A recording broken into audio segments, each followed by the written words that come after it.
దేవుని యొక్క వాక్యం అనేది మనకి జీవితాలకు అత్యంత ప్రాముఖ్యమైనది. మనం క్రిస్మస్లో కేక్ కటింగ్లు చేసినా, లేకపోతే మంచి మంచి యాక్షన్ సాంగ్స్ మనం చూసినా, మంచి మంచి పాటలు పాడినా, అవన్నీ ఓకే, కానీ అన్నింటికంటే ప్రాముఖ్యమైనది దేవుని యొక్క వాక్యము. మరి ఆ యొక్క వాక్యాన్ని మనము కొద్దిసేపు ధ్యానము చేద్దాం. ఒకసారి యెషయా గ్రంథము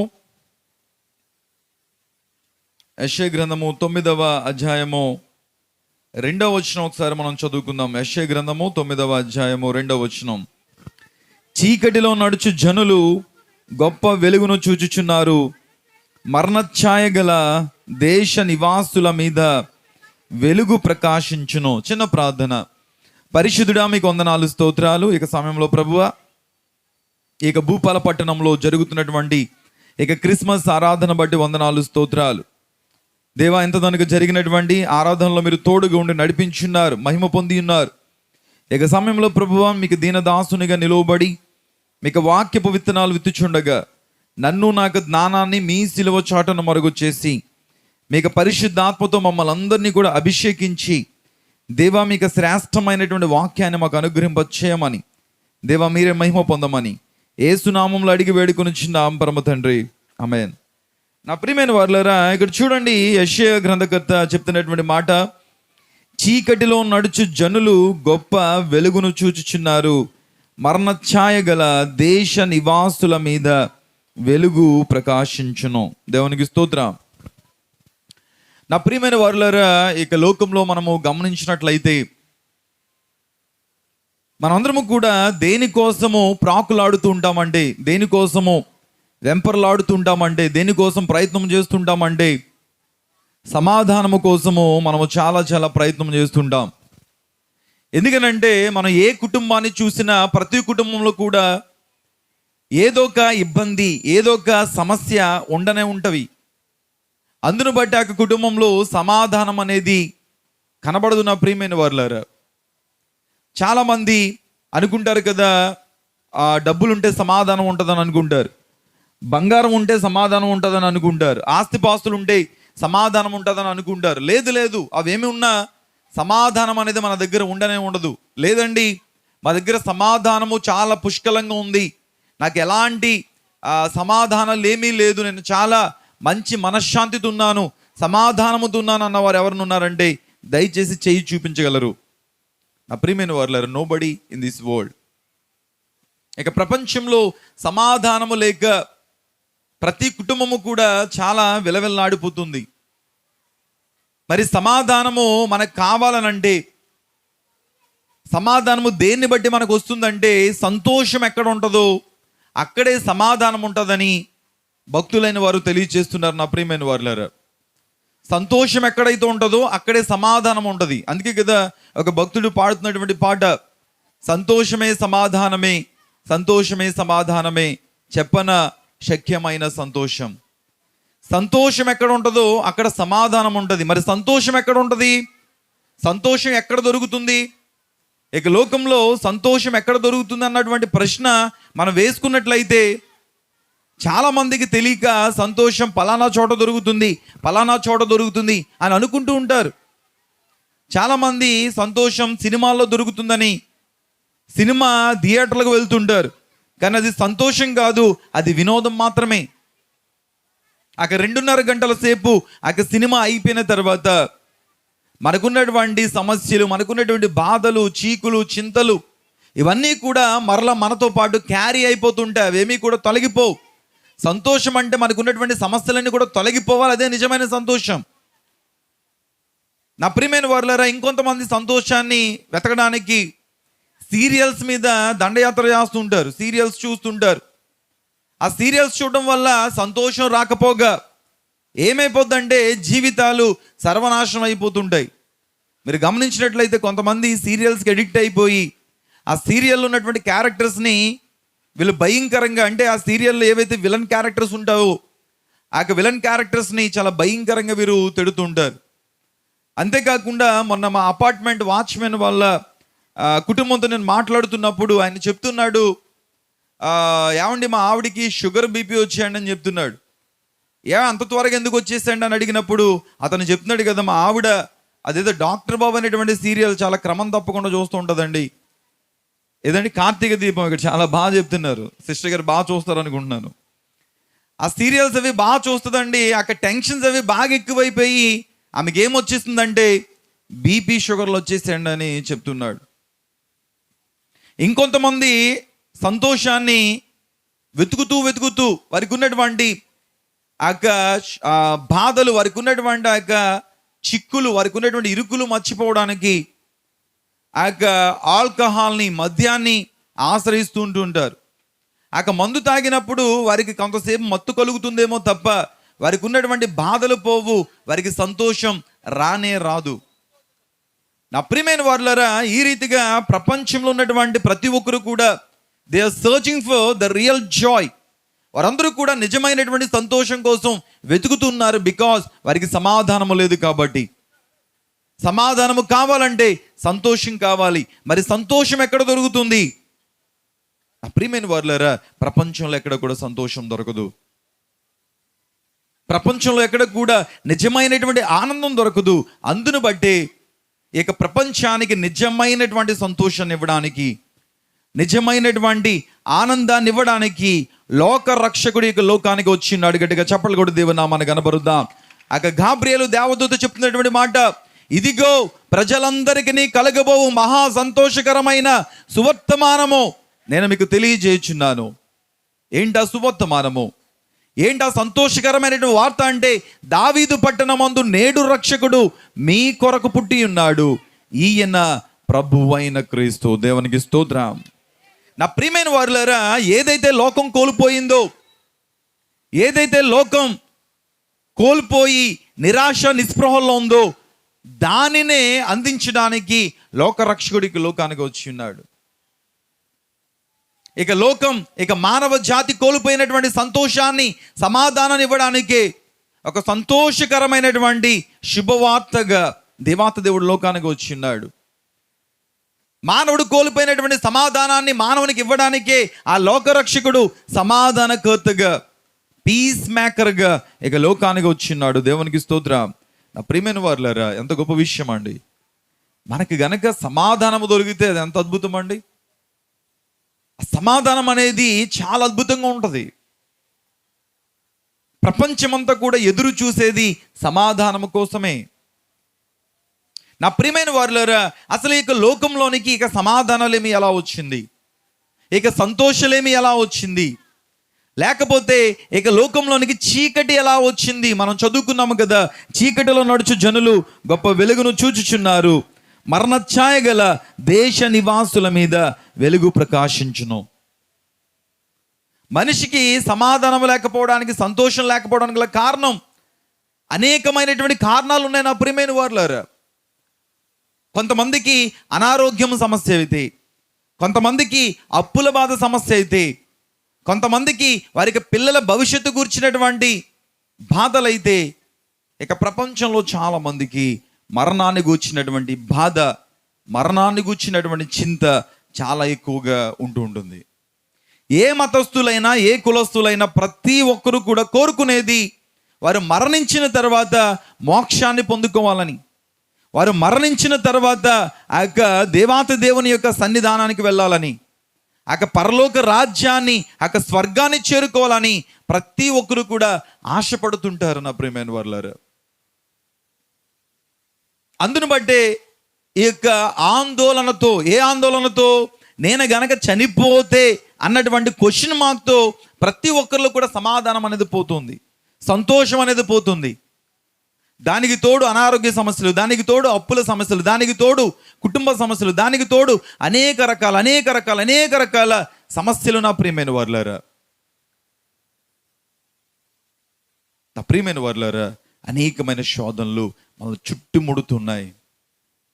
కొన్ని శోధనలు ఎలాంటివంటే, మనమే స్వయంగా తెచ్చుకునేటువంటి శోధనలు. ప్రతివాడును తన స్వకీయమైన దురాశ చేత ఏడవబడి మరులు కొల్పబడిన వాడై శోధనలో పడునని దేవుని యొక్క వాక్యం సెలవిస్తుంది.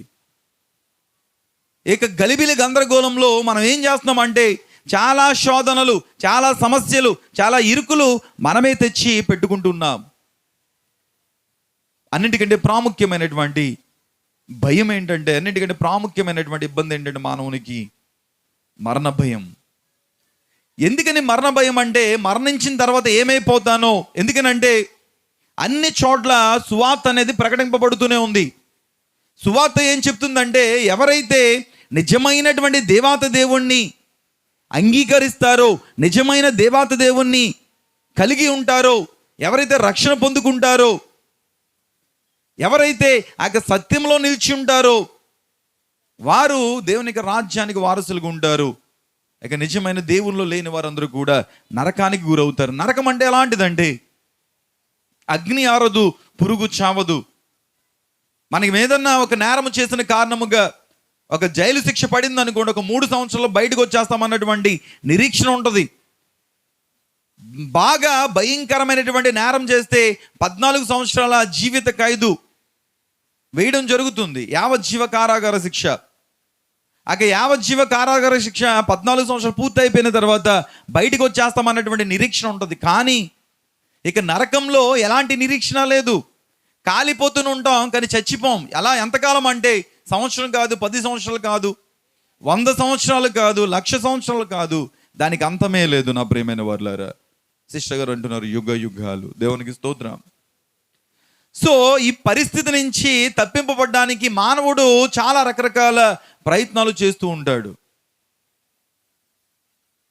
దీన్ని బట్టి ఆలోచన చేస్తూ తనకున్నటువంటి సమాధానాన్ని పూర్తిగా కోల్పోతూ ఉంటాడు. నా ప్రియమైన వారులారా, మరి ఎలాగా దేవుని యొక్క రాజ్యంలోనికి వెళ్ళాలంటే, దేవాతి దేవుణ్ణి మనము పొందుకోవాలనంటే, ఆయనకి రాజ్యానికి వారసులంగా ఉండాలంటే మనం ఏం చేయాలి? దేవుని యొక్క వాక్యము స్పష్టంగా చెప్తున్నటువంటి మాట ఏంటంటే, if you want to go to the kingdom of God you should be holy. నీవు గనక దేవాతి దేవుని యొక్క రాజ్యంలోనికి ప్రవేశించాలి అని అంటే నీకేముండాలి? నీకు బంగ్లాలు కాదు, ఆస్తిపాస్తులు కాదు, కార్లు కాదు, లేకపోతే గొప్ప గొప్ప చదువులు కాదు. దేవుని యొక్క రాజ్యానికి వెళ్ళాలంటే ఏముండాలని దేవుని యొక్క వాక్యం సెలవిస్తుందంటే పరిశుద్ధత కావాలి. దేవునికి స్తోత్రం. పరిశుద్ధత లేకుండా ఎవడునూ దేవుణ్ణి చూడలేడు. దేవుని యొక్క రాజ్యంలోనికి వెళ్ళాలంటే ఏకైక ఎలిజిబిలిటీ, ఏకైక అర్హత పరిశుద్ధత. పరిశుద్ధత ఉంటేనే మనం దేవుని యొక్క రాజ్యంలోనికి వెళ్తాం. నా ప్రియమైన వారులారా, మరి ఆ ప్రకారంగా చూస్తే దేవుని యొక్క రాజ్యంలోనికి ఎవరు వెళ్తారు? ప్రపంచంలో పరిశుద్ధులు ఉన్నారండి? ఇక్కడ ఉన్న వాళ్ళు పరిశుద్ధులు ఎవరైనా ఉన్నారా? నేను చాలా పరిశుద్ధునండి, చాలా పరిశుద్ధురాలనండి అన్నవారు ఎవరైనా ఉన్నారా? దేవుని యొక్క వాక్యం చెప్తుంది కదా, ఏ భేదమును లేదు, అందరూ పాపము చేసి దేవుడు అనుగ్రహించి మహిమను పొందలేకపోవచ్చున్నారని దేవుని యొక్క వాక్యము సెలవిస్తుంది. ఏ భేదము లేదు, అందరూ కూడా పాపము చేసి అపరిశుద్ధులుగా ఉన్నారు, దేవుడు అనుగ్రహించేటువంటి మహిమను పొందుకోలేకపోతున్నారని దేవుని యొక్క వాక్యము సెలవిస్తుంది. పరిశుద్ధులు లేరు. మరి పరిశుద్ధులు లేకపోతే దేవుని యొక్క వాక్యం చెప్తున్న మాట, పరిశుద్ధత ఉంటేనే దేవుని యొక్క రాజ్యానికి వారసులం అవుతామని దేవుని యొక్క వాక్యం చెప్తుంది. మరి ఇంకెవరు వెళ్తారు దేవుని యొక్క రాజ్యంలోనికి? నా ప్రియమైన వారులారా, పరిశుద్ధులు మాత్రం వెళ్తారు. మరలా చెప్తున్నాను నేను. మరి పరిశుద్ధులు లేరు కదా అని అంటే, నా ప్రియమైన వారులారా, పరిశుద్ధులు ఇప్పుడు లేరు కానీ ఒకప్పుడు ఉండేవారు. దేవునికి స్తోత్రం. పరిశుద్ధులు ఇప్పుడు లేరు కానీ ఒకప్పుడు ఉండేవారు. దేవాతి దేవుడు మానవుని కొరకు సృష్టిని తయారు చేశాడు. మీరు చాలా జాగ్రత్తగా గమనించాలి ఈ మాట. సృష్టి కోసం దేవుడు మానవుణ్ణి తయారు చేయలేదు. మానవుని కోసం దేవుడు సృష్టిని సృష్టించి 6 దినాల పాటు శ్రమించి ఆయన సృష్టిని కలుగు చేసిన తర్వాత దేవాతి దేవుడు ఇక సృష్టికి అధిపతిగా సృష్టిని ఏలడానికి మానవుణ్ణి తయారు చేస్తున్నాడు. ఏ రీతిగా తయారు చేశాడంటే, సృష్టి యావత్తును కూడా కేవలం నోటి మాట ద్వారా ఆయన కలుగు చేశాడు. కానీ మానవుని మాత్రం మంటి నుండి తీసి, నా ప్రియమైన వారులారా, మంటితోటి తనకి అరచేతులని ఆయన చక్కగా మలచుకొని తనకి అరచేతులతో ఆ మంటిని ఆయన ఒక రూపంగా తయారు చేసి ఉన్నాడు. ఏంటా రూపం అంటే దేవుని యొక్క స్వరూపంలో, దేవుని యొక్క పోలికలు, దేవుని యొక్క స్వరూపంలో, దేవుని యొక్క పోలికలు దేవాతి దేవుడు నరుణ్ణి తయారు చేస్తున్నాడు. దేవునికి స్తోత్రం. అసలు ఎంత ప్రేమ అండి దేవునికి మానవుడు అంటే, అసలు చాలా అంటే చాలా ప్రేమ అండి. దేవునికి ప్రేమ మనం నిజంగా కొలవలేనటువంటి ప్రేమ అండి. నిజంగా ఆ లోతులోనికి గనక వెళ్ళినట్లయితే, దేవునికి ప్రేమ లోతు ఎంతో మనం చూడగలిగినట్లయితే దేవుణ్ణి అసలు ఎవరు కూడా వదిలిపెట్టరండి.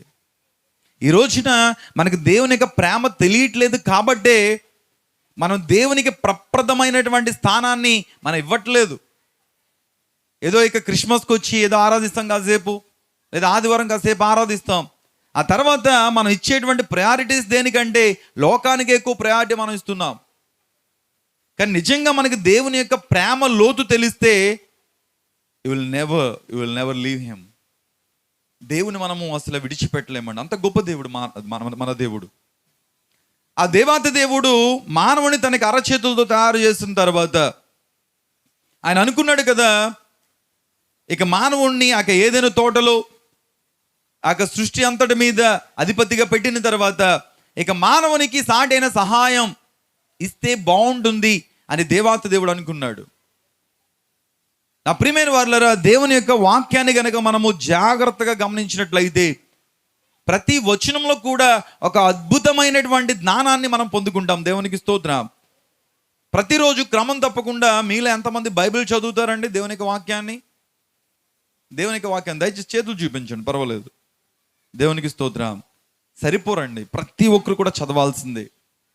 ఎందుకు చదవాలనంటే ఇది చదవకపోతే నాశనం అయిపోతాం మనం. ఇక వాక్యాన్ని చదవకపోతే మనం నాశనం అయిపోతాం. ఎలా నాశనం అయిపోతామో చెప్తాను చూడండి. మనం ప్రతిదినము కూడా జీవించడానికి ఏం చేస్తామండి? పని చేస్తాం. పని చేయాలంటే మనకి ఏం కావాలి? We need energy. మనకి శక్తి కావాలి. మనకి శక్తి ఎక్కడి నుంచి వస్తుందంటే మన ఆహారాన్ని తినడాన్ని బట్టి మనకి శక్తి వస్తుంది. కాబట్టి మనం ఏం చేస్తామంటే పొద్దున్న మంచిగా టిఫిన్ తింటాం, మధ్యాహ్నం మంచిగా భోజనం చేస్తాం, సాయంత్రం మరలా చక్కగా భోజనం చేస్తాం. ఇది చాలదు అన్నట్లుగా ఇంకా బలం కోసం మనం వారం వారం చక్కగా మాంసాహారాన్ని కూడా మనం భుజిస్తాం. ఇదంతా ఎందుకనంటే మన శరీరానికి శక్తి కావాలి. కాబట్టి ఒకవేళ మనం భోజనం చేయకుండా 3-4 దినాల పాటు భోజనం చేయకుండా ఉన్నట్లయితే ఏమైపోతామండి? సొమ్మసిల్లి నీరసించిపోయి పడిపోతాం. 3-4 రోజులు అక్కర్లేదండి. కొంతమంది ఒకరోజు ఉపవాసం ఉన్నా సరే కళ్ళు తేలేస్తూ ఉంటారు, చాలా నీరసంగా ముఖంలో చూపించేస్తూ ఉంటారు. నా ప్రియమైన వారులారా, మన శరీరానికి ఆహారము ఏ రీతిగా అవసరమో శక్తి కొరకు, మన ఆత్మకి కూడా శక్తి నిమిత్తము ఆహారం అవసరం. ఎందుకనంటే దేవుని యొక్క రక్షణ జీవితం ఏదైతే ఉన్నదో అది కేవలము ఒక్కసారి దేవుణ్ణి నమ్ముకొని బాప్తిస్మం పొందుకుని గమ్మునుంటే సరిపోయేది కాదండి. అది చాలా మందికి ఉండేటువంటి ఆలోచన ఏంటంటే బాప్తిస్మం తీసుకుంటే పరలోకానికి వెళ్ళిపోతాను అనుకుంటారు. కాదు కాదు కాదు కాదు కాదు కాదు ఇక రక్షణ జీవితం అనేది ఎలాంటిదంటే ఇది ఒక ఆత్మీయ పోరాటం. ఇది ఇట్స్ ఎ స్పిరిచువల్ ఫైట్. ఇక ఆత్మీయ పోరాటం అనేది ప్రతి దినము కూడా ఉంటుంది. లేచింది మొదలు మరలా మనం నిద్రపోయేంత వరకు కూడా ఇక ఆత్మీయ పోరాటం మనం పోరాడాల్సిందే. అపవాది సంధించేటువంటి అనేకమైనటువంటి ఆ యొక్క బాణాలన్నీ కూడా, వాడిగల అగ్ని బాణాలన్నీ కూడా మనం త్రిప్పి కొట్టాల్సిందే. అలా త్రిప్పి కొట్టాలంటే మనకు ఒక ఆయుధం కావాలి. ఏ ఆయుధం పనిచేస్తుందండి? కత్త, లేకపోతే బాంబ, గన్న, కర్ర. దేంతో అపవాది యొక్క సాతాను యొక్క అగ్ని బాణాలను మనము త్రిప్పి కొట్టగలుగుతాం? నా ప్రియమైన వారులారా, ఏ ఆయుధంతో అంటే వాక్యం అనే ఖడ్గంతో. గట్టిగా చప్పట్లు కొట్టి దేవుని నామాన్ని కనబరుద్దాం. వాక్యం అనే ఖడ్గంతోనే మన అపవాది యొక్క తంత్రాలను మనం ఎదిరించగలుగుతాం. మన శరీరానికి శక్తి నిమిత్తము ఆహారం ఏ రీతిగా అవసరమో మనకి ఆత్మకి ఆహారం ఏదంటే దేవుని యొక్క వాక్యము. దేవుని నామానికి మహిమ కలుగును గాక. మన ఆత్మకి ఆహారం దేవుని యొక్క వాక్యము. ఇక దేవుని యొక్క వాక్యాన్ని క్రమం తప్పకుండా ఎవరైతే భుజిస్తారో, మీరు శరీరానికి శక్తినిచ్చేటువంటి ఆహారాన్ని తినకపోయినా పర్వాలేదు, కానీ మీకు ఆత్మకి శక్తినిచ్చేటువంటి ఆహారాన్ని ప్రతిరోజు క్రమం తప్పకుండా ఎవరైతే భుజిస్తారో వారు నిత్యము బ్రతుకుతారు. దేవునికి స్తోత్రం. దేవుని నామానికి మహిమ కలుగును గాక. నిత్యము బ్రతుకుతారండి. ఈ రోజున మీరు అనుకోవచ్చు, నేను బ్రతుకున్నానంటే దానికి కారణం నాకు మంచితనాన్ని బట్టి, నాకున్నటువంటి పరిశుద్ధతను బట్టి, నా గొప్పతనాన్ని బట్టి, లేకపోతే నేను తినేటువంటి ఆహారాన్ని బట్టి అని మీరు అనుకుంటున్నారేమో. అవునండి, మంచోళమా, మనం గొప్పోళమా, భాగ్యవంతులమా, పరిశుద్ధులమా? మరి ఎందును బట్టి మనం ఇంకా బ్రతుకున్నామంటే ఇది కేవలము దేవుని యొక్క కృప మాత్రమే. గట్టిగా చప్పట్లు కొట్టి దేవుని నామాన్ని కనపరుద్దాం. This is the grace of God. దేవుని యొక్క కృప చేత మాత్రమే మనందరము కూడా సజీవుల గుంపులో ఉండి ఉన్నాం. మనకంటే గొప్పవారు చాలామంది చనిపోయారు, మనకంటే భాగ్యవంతులు చాలామంది చనిపోయారు. మనం ఇంకా బ్రతుకున్నామంటే ఇది కేవలము దేవుని యొక్క కృప మాత్రమేనండి. చాలామందికి చాలా నిరాశ వచ్చేస్తుంటుంది. దేవుడు మాకేమీ మేలు చేయట్లేదండి, దేవుడు మమ్మల్ని ఆశీర్వదించట్లేదండి, దేవుడు మమ్మల్ని దీవించట్లేదండి అని చాలామంది చాలా నిరాశతో ఉంటుంటారు. నా ప్రియమైన వారులారా, మీరు గుర్తించట్లేదు, కానీ దేవుడు మనందరికి ఇచ్చినటువంటి గొప్ప దీవెన ఏంటంటే మనం ఊపిరితో ఉన్నాం. గట్టిగా చప్పట్లు కొట్టి దేవుని నామాన్ని కనపరుద్దాం. మనం బ్రతికున్నాం, దానికన్నా గొప్ప దీవెన ఏముంటుందండి? నా ప్రియమైన వారులారా, మనం బ్రతికున్నామంటే కేవలం దేవుని యొక్క కృప చేత మాత్రమే. అంత మాత్రమే కాకుండా దేవుని యొక్క వాక్యము చేత మాత్రమే. యేసుక్రీస్తు ప్రభువారు బాప్తిస్మం పొందుకున్న తర్వాత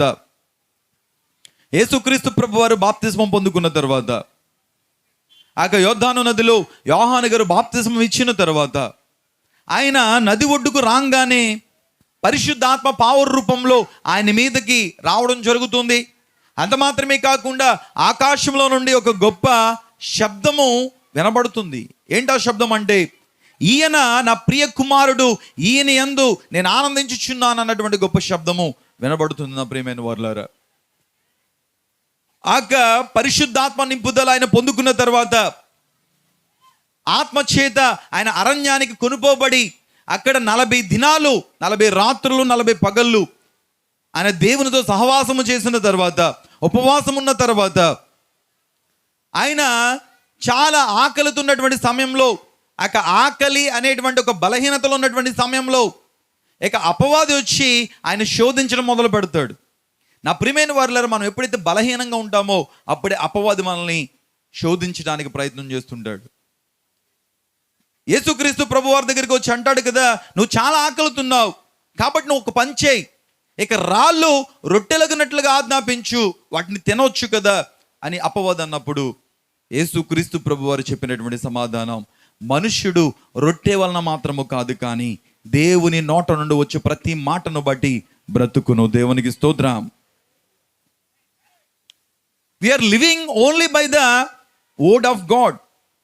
మనము దేవుని యొక్క మాట చేతనే, దేవుని యొక్క వాక్యము చేతనే మనం బ్రతికున్నాం. నా ప్రియమైన వారులారా, కాబట్టి మనకి జీవితాలకి అత్యంత ప్రాముఖ్యమైనది దేవుని యొక్క వాక్యాహారం. వాక్యాహారాన్ని మనం ప్రతిరోజు కూడా క్రమం తప్పకుండా భుజించాల్సిందే.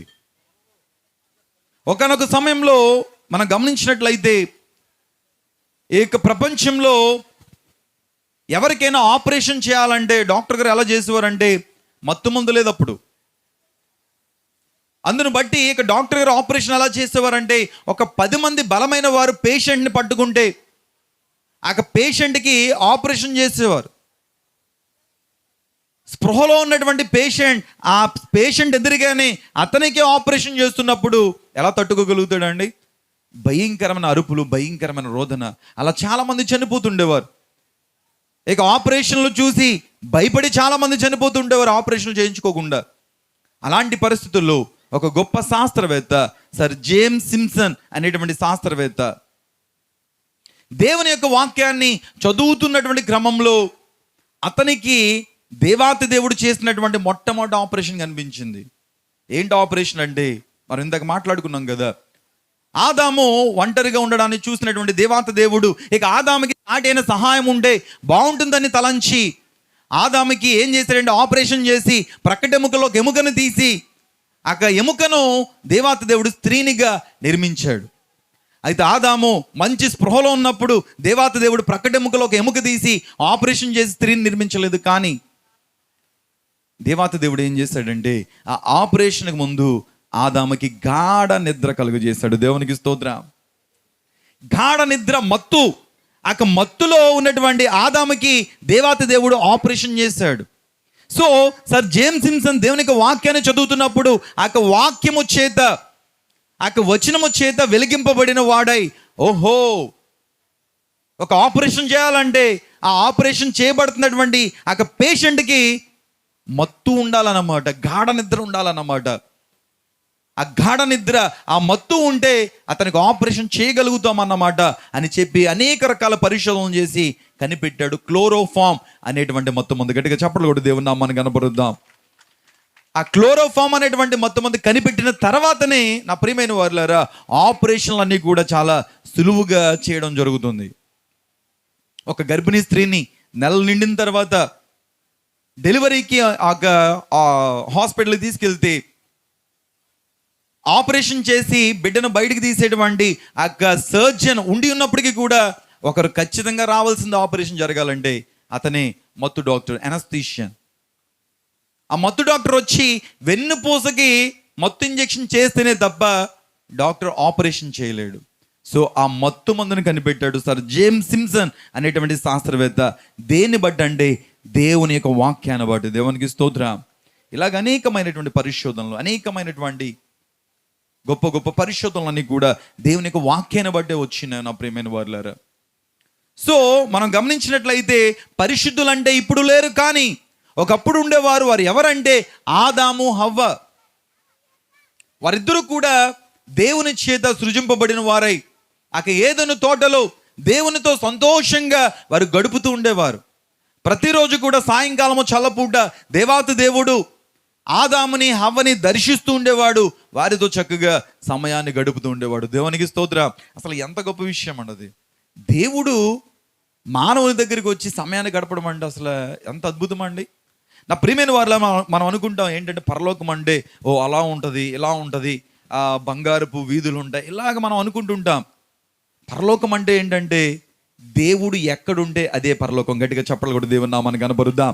ఏ ఇంట్లో దేవుడు ఉంటాడో, ఏ జీవితంలో దేవుడు ఉంటాడో అదే పరలోకం. నరకం అంటే ఏంటంటే ఏ జీవితంలో అయితే దేవుడు ఉండడో, ఏ కుటుంబంలో అయితే దేవుడు ఉండడో అదే నరకం అండి. నా ప్రియమైన వారులారా, వారు అద్భుతమైనటువంటి సంతోషాన్ని, అద్భుతమైనటువంటి సమాధానాన్ని వారు కలిగి ఉన్నారు. ఎందుకనంటే వారు పరిశుద్ధులుగా ఉన్నారు. ఎందుకనంటే వారితో పాటు దేవాతి దేవుడు ప్రతిరోజు కూడా ఒక గొప్ప సహవాసంలో ఉన్నాడు. ఎప్పుడైతే దేవుడు మానవునితో ఇంత గొప్ప సహవాసాన్ని కలిగి ఉన్నాడో నా ప్రియమైన వారులారా, సాతానికి ఒక భయంకరమైనటువంటి విద్వేషం కలిగింది. సాతాను యొక్క టార్గెట్ ఎవరెవరో కాదండి, యేసుక్రీస్తు ప్రభువారే. దేవాతి దేవుడే సాతాను యొక్క టార్గెట్. దేవాతి దేవుడే సాతాను యొక్క టార్గెట్. కానీ సాతాను దేవుణ్ణి ఏమీ చేయలేడు. దేవాతి దేవుణ్ణి సాతాను ఏమీ కూడా చేయలేడు. కాబట్టి సాతాను ఏం చేస్తాడంటే దేవాతి దేవునికి బాధ కలిగించడానికి, దేవాతి దేవునికి క్షోభ కలిగించడానికి దేవుని యొక్క పిల్లల్ని సాతాను వాడుకుంటాడు. ఎవరైతే అవకాశం ఇస్తారో వాళ్ళల్లోనికి అపవాది ప్రవేశించి అనేక రకాలైనటువంటి దుష్ట కార్యాలు, పాపపు కార్యాలు చేయించి దేవునికి భయంకరమైనటువంటి బాధను కలిగిస్తుంటాడు అపవాది. మనం గమనించినట్లయితే ఇలాంటి క్వాలిటీస్ చాలా మందిలో ఉంటుంటాయండి. వాళ్ళందరూ కూడా దేవునికి సంబంధించినటువంటి జాతి కాదు. వారందరూ కూడా సాతానికి సంబంధించినటువంటి జాతి. ఇద్దరు భార్యాభర్తలు పచ్చగా ఉన్నారనుకోండి, చూసి ఓర్చుకోలేరు. ఒక కుటుంబం పచ్చగా కలకల్లాడుతుందనుకోండి, చూసి ఓర్చుకోలేరు. ఎలాగైనా సరే ఆ కుటుంబంలో చిచ్చు పెట్టడానికి ప్రయత్నం చేస్తుంటారు. ఎలాగైనా సరే వారి మధ్యలో ఉన్నటువంటి బంధాన్ని చెడగొట్టడానికి ప్రయత్నం చేస్తుంటారు. ఈ కేటగిరీ వారందరూ కూడా దేవుని యొక్క బిడ్డలు కారు, సాతాను యొక్క దుష్ట బిడ్డలు మాత్రమే. నా ప్రియమైన వారులారా, ఎప్పుడైతే దేవాతి దేవుడు మానవునితో ఇంత గొప్ప అనుబంధాన్ని కలిగి ఉన్నాడో అపవాది ఏం చేశాడంటే ఆ బంధాన్ని చెడగొట్టడానికి మానవుణ్ణి పావుగా వాడుకోవడానికి ప్రయత్నం చేశాడు. మొట్టమొదటిగా ఆదాము దగ్గరికి వచ్చాడు, కానీ ఆదాము ఏమాత్రము కూడా అవకాశము ఇవ్వనందున హవ్వ దగ్గరికి సర్పరూపంలో వచ్చి అపవాది మాట్లాడుతున్నాడు. ఏమంటున్నాడంటే, ఇది నిజమా అని మాటలు కలిపాడు. నా ప్రియమైన వారులారా, చాలామంది కొత్తగా పెళ్ళైనటువంటి వారికి కూడా ఇలాంటి అనుభవాలు ఉంటుంటాయి. కొత్తగా పెళ్ళయి ఇంటికి వచ్చినటువంటి కోడల్ని పక్కింట్లో ఉన్నటువంటి ఆ వదిని గారు, ఆ పిన్ని గారు, ఎవరొకరు అమ్మ ఇది నిజమా అని మాటలు మొదలుపెట్టి కోడల మనసులో అత్తగారి మీద లేనిపోనివన్నీ కూడా విషపు బీజాలన్నీ కూడా నాటిస్తూ ఉంటుందండి. అది ఏ ఆనందం అంటే సాతాను యొక్క ఆనందం, సాతానికి వచ్చేటువంటి ఆనందం అది. నా ప్రియమైన వారులారా, ఈ రీతిగా అపవాది అవ్వతో ఏమన్నాడంటే ఇది నిజమా అని మొదలుపెట్టి సంభాషణ కొనసాగిస్తున్నటువంటి క్రమంలో హవ్వ కూడా మాట్లాడుతుంది. ఏంటి అని అడిగినప్పుడు సాతాను అంటాడు కదా, ఇదిగో తోటలో ఉన్నటువంటి ఏ చెట్టు ఫలాన్ని కూడా దేవుడు మిమ్మల్ని తినొద్దన్నాడా అని అడగడం జరుగుతుంది. అలా అన్నాడండి దేవుడు. దేవుడు ఏం చేశాడు, విత్తనములు ఇచ్చేటువంటి చెట్లను, మంచి మంచి ఫలాలు ఇచ్చేటువంటి చెట్లను మొలిపించాడు. అంత మాత్రమే కాకుండా 2 ప్రత్యేకమైనటువంటి స్పెషల్ ట్రీస్ని దేవాతి దేవుడు మొలిపించాడు. నా ప్రియమైన వారులారా, అందులో ఒక చెట్టు ఏంటంటే జీవవృక్ష ఫలాలు ఇచ్చేటువంటి చెట్టు. 2వ చెట్టు ఏంటంటే మంచి చెడుల వివేచన కలిగించేటువంటి చెట్టు. దేవుడు మంచి చెడుల వివేచన కలిగించేటువంటి చెట్టు ఫలాల్ని తినొద్దు అన్నాడు. 2 చెట్ల ఫలాలు తినొద్దని చెప్పలేదు, కానీ ఆ ఒక్క చెట్టు ఫలాలు మాత్రమే తినొద్దు అన్నాడు. తిను దినమున మీరు చచ్చుదురని దేవాతి దేవుడు ఒక ఆజ్ఞను జారీ చేసి ఉన్నాడు. ఈమె అదే మాట చెప్తుంది. సాతానుతో ఏమంటుందంటే, అన్ని ఫలాలు తినొద్దని చెప్పలేదు, కానీ అదిగో కనబడుతుంది కదా ఒక ప్రత్యేకమైన చెట్టు, ఆ చెట్టు ఫలాలు మాత్రమే దేవుడు తినవద్దని చెప్పి ఉన్నాడు అన్నప్పుడు తింటే ఏమవుతుంది అని అపవాది అడగడం జరుగుతుంది. ఆ మంట అది కదా, అది తింటే మేము చచ్చిపోతామంట అని చెప్పినప్పుడు అపవాది అంటాడు, ఓసి పిచ్చిదానా, మీరు చావనే చావరు, మీరు అవి తింటే మీరు చావరు సరికదా, దేవుని కంటే గొప్పవాళ్ళు అయిపోతారని అపవాది ఒక అబద్ధాన్ని చెప్పి ఉన్నాడు. నా ప్రియమైన వారులారా, లోకంలో చాలామంది ఏమనుకుంటారంటే పెద్ద పెద్ద పాపాలంటే నరహత్య, వ్యభిచారం, దొంగతనం ఇవే అనుకుంటారు. కానీ అన్నిటికంటే పెద్ద పాపం ఏది అంటే అబద్ధమే పెద్ద పాపం. ఆ అబద్ధాన్ని బట్టే లోకంలోనికి పాపం వచ్చింది, పాపాన్ని బట్టి మరణం వచ్చింది.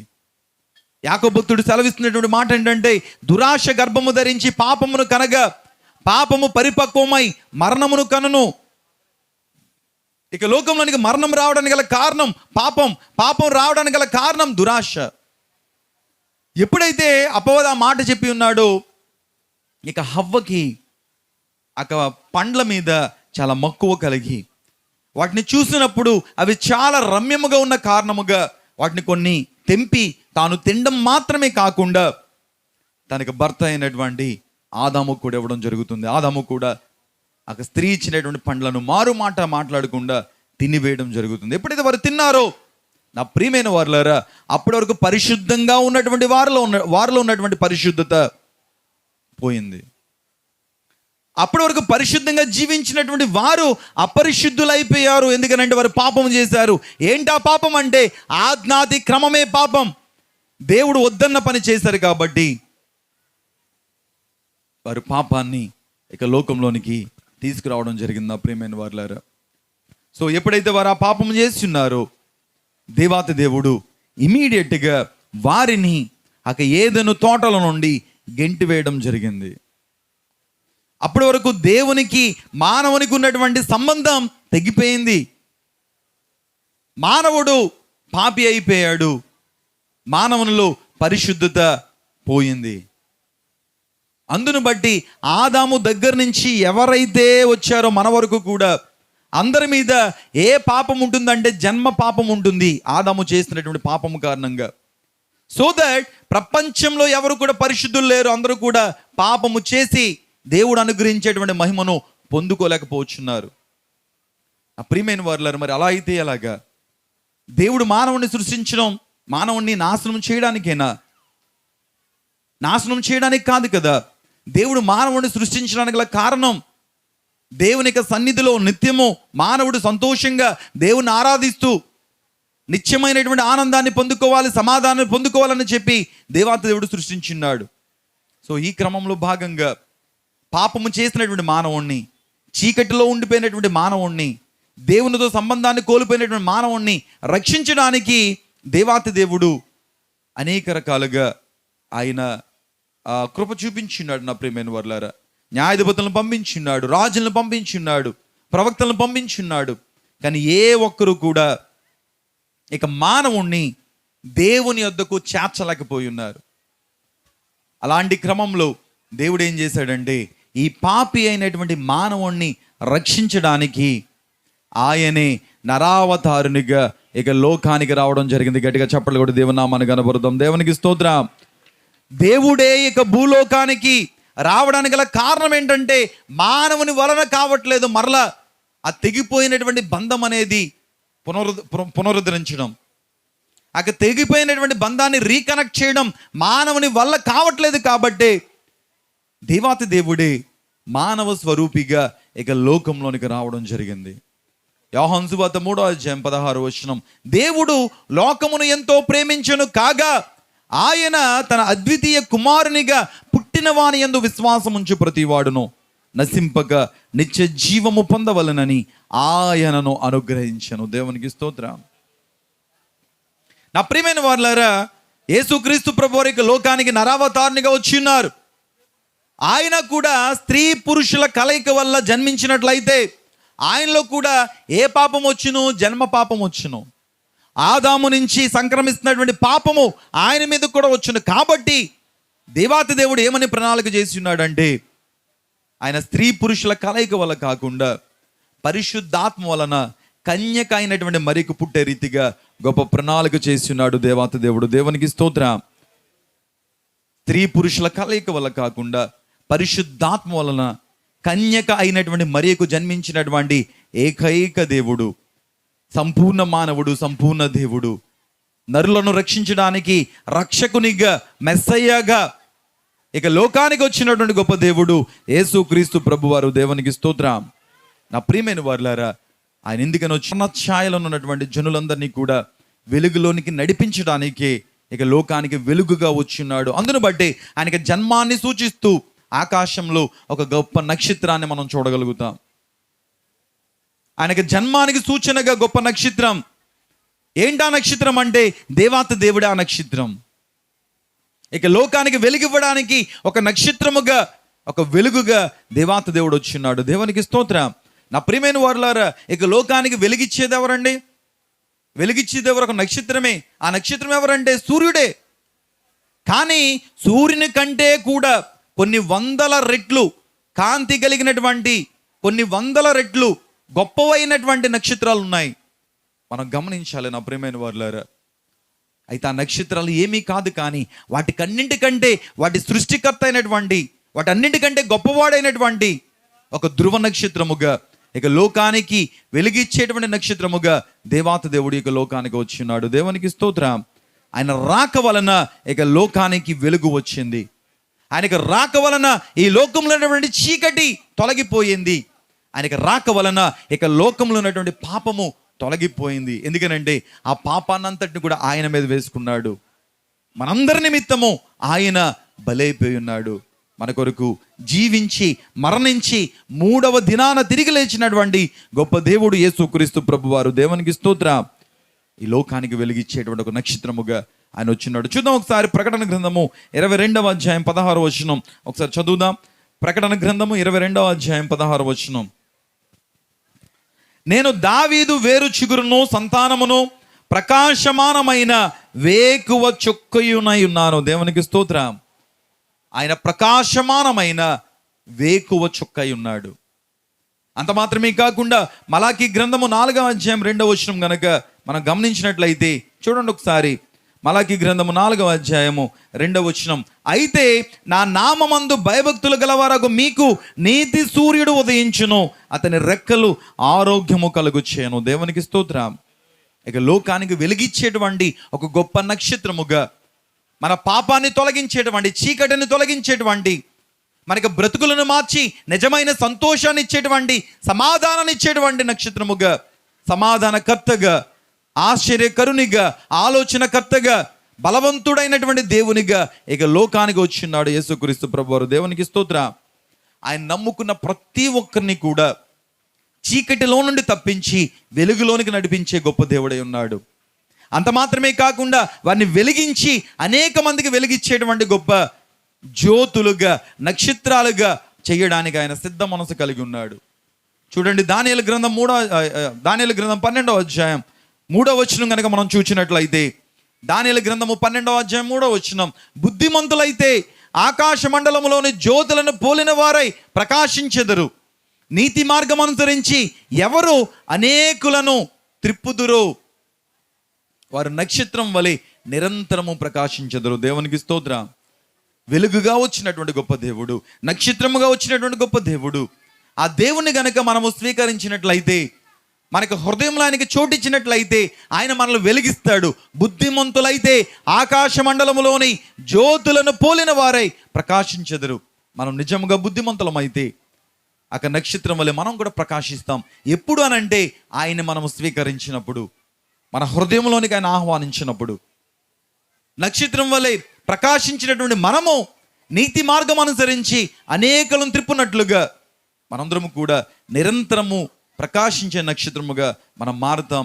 అదే దేవుని యొక్క కోరిక, దేవుని యొక్క ప్రణాళిక. నా ప్రియమైన వారులారా, లేదు నేను ఈ సంవత్సరం క్రిస్మస్ మామూలుగా జరుపుకొని వచ్చే సంవత్సరం క్రిస్మస్ కల్లా నేను పూర్తిగా మారిపోతాను అని అనుకుంటున్నావేమో. రేపన్నది మనది కాదు. రేపన్న రోజున మనం ఎలా ఉంటామన్నది మన చేతుల్లో లేనే లేదు నా ప్రియమైన వారులారా. కాబట్టి మనం ఏం చేయాలంటే, దీపం ఉండగానే మనం ఇల్లు చక్కబెట్టుకోవాలి. మన బాడీలో లేకపోతే మన యొక్క జీవం ఉండగానే, మనకి ఊపిరి ఉండగానే మనం ఏం చేయాలంటే ఆ లోక రక్షకునిగా అంగీకరించాలి. మనం వెలిగింపబడాలి, అనేక మందిని వెలిగించాలి. నా ప్రియమైన వారులారా, మనకి జీవితాలు మారనట్లయితే, మనకు బ్రతుకులు మారనట్లయితే, మనము దేవాతి దేవుణ్ణి అంగీకరించినట్లయితే, నక్షత్రం వల్ల మనం ప్రకాశించకుండా ఇంకా ఉన్నట్లయితే, ఎన్ని క్రిస్మస్ను జరుపుకున్నా దానివల్ల ఎలాంటి ప్రయోజనం లేదు. దైవజనులు ఎంత ప్రయాసపడినా దానివల్ల ఎలాంటి ప్రయోజనం లేదు.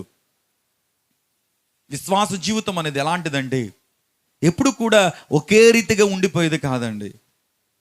విశ్వాస జీవితం ఎప్పుడు కూడా యథాతథంగా ఎప్పుడు ఒకే రీతిగా ఉండిపోయేది విశ్వాస జీవితం కాదు. విశ్వాస జీవితం అనేది ఎలాంటిదంటే, నా ప్రియమైన వారులారా, దినదినము అభివృద్ధి చెందేదే విశ్వాస జీవితం. దేవునికి స్తోత్ర.